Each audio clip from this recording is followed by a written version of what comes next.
Hello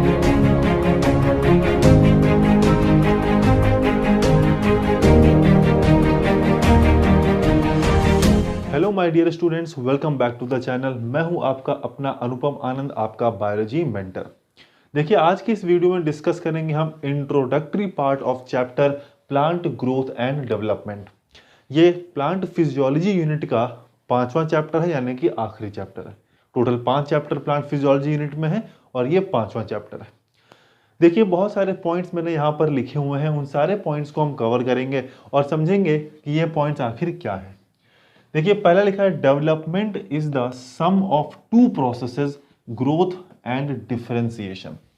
देखिए, development होने के दो तरीके हैं या दो प्रोसेस हैं जिनसे डेवलपमेंट होता है। वो कौन सा है? Growth and differentiation. ग्रोथ तो हम नीचे पॉइंट्स में कवर करेंगे, डिफरेंशिएशन क्या होता है ये समझ लेते हैं। देखिए, डिफरेंशिएशन का मतलब होता है बदलाव हो जाना, बदल जाना, मॉडिफाई हो जाना। तो दो तरह का डिफरेंशिएशन होता है, एक होता है स्ट्रक्चरल डिफरेंशिएशन, एक होता है फिजियोलॉजिकल डिफरेंशिएशन। स्ट्रक्चरल डिफरेंशिएशन का मतलब है स्ट्रक्चर में बदलाव हो जाना, यानी कि सेल का साइज बदल जाना, सेल का शेप बदल जाना, तो इन्हें कहेंगे हम स्ट्रक्चरल डिफरेंशिएशन। फिजियोलॉजिकल डिफरेंशिएशन का मतलब है कि फंक्शन का बदल जाना, या हम कह सकते हैं डेफिनेट फंक्शन परफॉर्म करने लग जाना। जब कोई सेल का साइज बड़ा हो जाता है, उसका शेप बदल जाता है, तो हम कहेंगे कि उसमें स्ट्रक्चरल डिफरेंशिएशन आ गया है। लेकिन जब सेल एक पर्टिकुलर फंक्शन परफॉर्म करने लग जाए तो उसे हम कहेंगे फिजियोलॉजिकल डिफरेंशिएशन। तो डेवलपमेंट में ये दो तरह के डिफरेंशिएशन आते हैं। ग्रोथ तो होता ही है, जो हम नीचे पढ़ेंगे क्या होता है। Mature plant develops from a single celled zygote which divides and differentiates। हम जानते हैं कि कोई भी प्लांट बॉडी या एनिमल बॉडी है वो एक सिंगल सेल जाइगोट से डिवाइड होकर बनता है, यानी कि सबसे पहले मेल और फीमेल गैमीट फ्यूज करते हैं, उनसे जाइगोट बनता है और ये जाइगोट फर्दर डिवाइड होता रहता है और पूरी प्लांट बॉडी बनाता है। तो वही यहां पर कह रहा है कि जो मैच्योर प्लांट है वो जाइगोट से डेवलप होगा और ये जाइगोट डिवाइड और डिफरेंशिएट करेगा, क्योंकि जाइगोट एक सिंगल सेल है तो ये सिंगल सेल लगातार डिवाइड करेगा और सेल्स डिफरेंशिएट भी करती जाएंगी। क्योंकि इसी सिंगल सेल से पूरी प्लांट बॉडी बनाना है तो जाहिर सी बात है सेल्स में डिवीजन होगा। और हम जानते हैं प्लांट का हर सेल कुछ ना कुछ फंक्शन भी परफॉर्म करता है, यानी इन सेल्स में ना सिर्फ डिवीजन होगा बल्कि डिफरेंशिएशन भी होगा। नेक्स्ट पॉइंट की तरफ देखते हैं। Development of plant from zygote follows a precise and highly ordered event. जो डिवीजन हो रहा है ना, सेल्स में डिवीजन हो रहा है जाइगोट के सेल्स में और फिर उसमें डिफरेंशिएशन हो रहा है, तो ये एक बहुत ही ऑर्डर्ड इवेंट्स में होता है। एक सेल से दो सेल, दो से चार सेल लगातार माइटोटिक डिविजन होते हैं, फिर फर्दर आके उनमें डिफरेंशिएशन होता है। तो ये एक बहुत ही प्रिसाइज और ऑर्डर्ड इवेंट है। प्रिसाइज मतलब बिल्कुल एक्यूरेट। अगर एक सेल दो सेल में डिफरेंशिएट होगा, दो सेल में डिवाइड होगा तो वो होगा, और ये पहले से पता भी रहता है कि कौन सा सेल डिवाइड होके क्या बनेगा। इसीलिए ये क्या है, प्रिसाइज प्रोसेस है, प्रिसाइज इवेंट है और हाईली ऑर्डर्ड इवेंट है, एक सीक्वेंस में ही होता है। आगे बढ़ते हैं। During development a complex body of plant is formed which constitutes different parts such as leaves, stem, root, flower, fruits etcetera. यानी कि डेवलपमेंट के दौरान एक कॉम्प्लेक्स प्लांट बॉडी का फॉर्मेशन होता है। एक सिंगल जाइगोट डिवाइड करके पूरी प्लांट बॉडी बना लेता है और इस प्लांट बॉडी में अलग अलग तरह के पार्ट्स होते हैं, जैसे कि लीव्स, स्टेम, रूट, फ्लावर्स और फ्रूट्स। तो ये अलग अलग पार्ट्स ऑफ द प्लांट है जो जाइगोट डिवाइड करके बना लेता है। Some parts shows limited growth and some shows unlimited. यानी कुछ पार्ट ऐसे हैं प्लांट के जिनमें कंटिन्यूअस ग्रोथ होता रहता है थ्रू आउट द लाइफ, यानी कि उनमें अनलिमिटेड ग्रोथ होता है, और कुछ में लिमिटेड ग्रोथ है। जैसे कि अगर हम फ्लावर्स की बात करें, हम लीव्स की बात करें, हम फ्रूट्स की बात करें, तो इनमें लिमिटेड ग्रोथ होता है। तभी कुछ टाइम के बाद फ्रूट्स गिर जाते हैं, लीव्स गिर जाती हैं, फ्लावर्स गिर जाते हैं, क्योंकि उनमें उनका ग्रोथ कंप्लीट हो जाता है तो वो गिर जाते हैं, यानी कि पेड़ से डिटैच होकर नीचे गिर जाते हैं।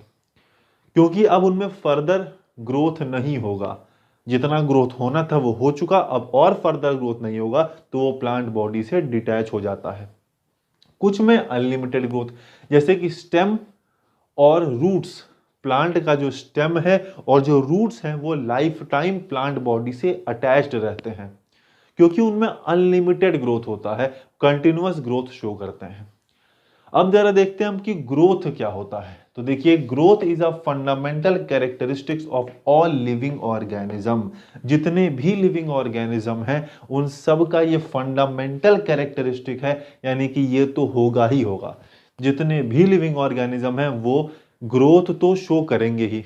ग्रोथ होता क्या है? Defined as irreversible permanent increase. Irreversible है, यानी कि एक बार अगर ग्रोथ हो गया तो हो गया, अब वापस नहीं हो सकता है। परमानेंट है, यानी कि ये पूरे लाइफ टाइम के लिए हो गया। अगर एक बार ग्रोथ हो गई तो वो पूरे लाइफ टाइम के लिए हो गई। ऐसा नहीं हुआ कि ग्रोथ कुछ टेम्पररी टाइम के लिए हुआ है, कि कुछ महीनों के लिए ग्रोथ हुआ है वापस फिर से हो जाएगा, तो ऐसा नहीं होगा। इसीलिए क्या है, इरिवर्सिबल भी है और परमानेंट भी है। क्या इरिवर्सिबल है, permanent? Increase in size, volume and weight of an organ and its parts or even an individual cell। एक सेल का या पूरे ऑर्गन का साइज बढ़ जाना, उसका वॉल्यूम बढ़ जाना, उसका वेट बढ़ जाना, इसे हम कहते हैं ग्रोथ। ग्रोथ क्या है? एक इरिवर्सिबल परमानेंट इंक्रीज है किसी भी सेल या ऑर्गन के साइज का बढ़ जाने का, वॉल्यूम के बढ़ जाने का और वेट के बढ़ जाने के प्रोसेस को कहते हैं हम।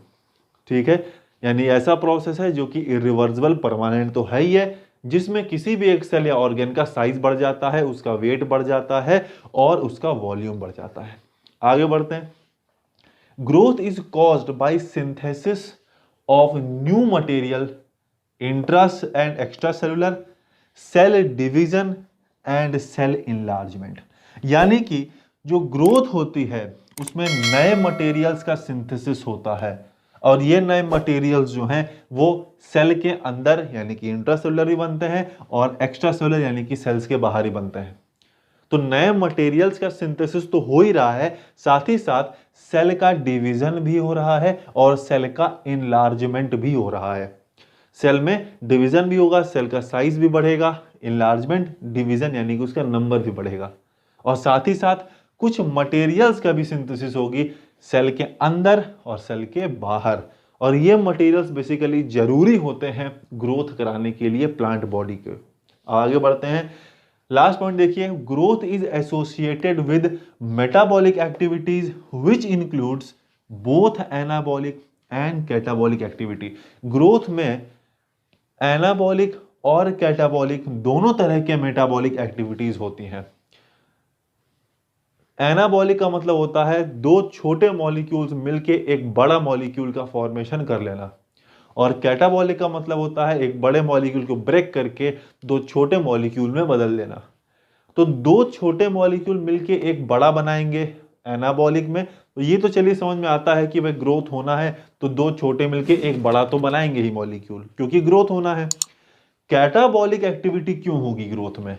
क्यों एक बड़ा मॉलिक्यूल टूट के छोटे में कन्वर्ट होगा, इसको समझ लेते हैं। तो देखिए, एनाबॉलिक और कैटाबॉलिक एक्टिविटी का अगर एग्जांपल लें हम प्लांट्स में, तो एनाबॉलिक में हम कहेंगे फोटोसिंथेसिस, जहां कार्बन डाइऑक्साइड और वाटर मिलते हैं और बड़े ग्लूकोज मॉलिक्यूल का फॉर्मेशन करते हैं। और हम जानते हैं ग्लूकोज मॉलिक्यूल प्लांट्स के लिए उसका फूड मटेरियल है, तो फूड मटेरियल तो जरूरी होगा ही, नरिशमेंट तो जरूरी होगी ही प्लांट के ग्रोथ के लिए। इसीलिए एनाबॉलिक एक्टिविटी यानी कि फोटोसिंथेसिस तो जरूरी है ही। कैटाबॉलिक एक्टिविटी क्यों जरूरी है? क्योंकि ये जो ग्लूकोज मॉलिक्यूल है इसका हम रेस्पिरेशन के दौरान ब्रेक डाउन कर देंगे, और उस रेस्पिरेशन के दौरान जब ग्लूकोज मॉलिक्यूल ब्रेक होंगी तो नए छोटे छोटे मॉलिक्यूल्स तो बनेंगे ही, साथ ही साथ एटीपी का फॉर्मेशन होगा, एनर्जी का फॉर्मेशन होगा, और इस एनर्जी को हम यूज करेंगे ग्रोथ कराने के लिए। यानी एनाबॉलिक एक्टिविटी फोटोसिंथेसिस जरूरी है फूड बनाने के लिए, और कैटाबॉलिक लाइक रेस्पिरेशन जरूरी है एनर्जी के फॉर्मेशन के लिए, जो ग्रोथ के लिए जरूरी होता है। तो देखिए, ये कुछ बेसिक कॉन्सेप्ट्स हैं, कुछ इंट्रोडक्टरी पार्ट था plant growth and development chapter का। आगे लेक्चर्स में इस चैप्टर को हम और फर्दर कवर करेंगे। अगर ये वीडियो आपको पसंद आया है तो इस वीडियो को लाइक करिए, शेयर करिए और अगर आप चैनल पे नए हैं तो चैनल को सब्सक्राइब करिए।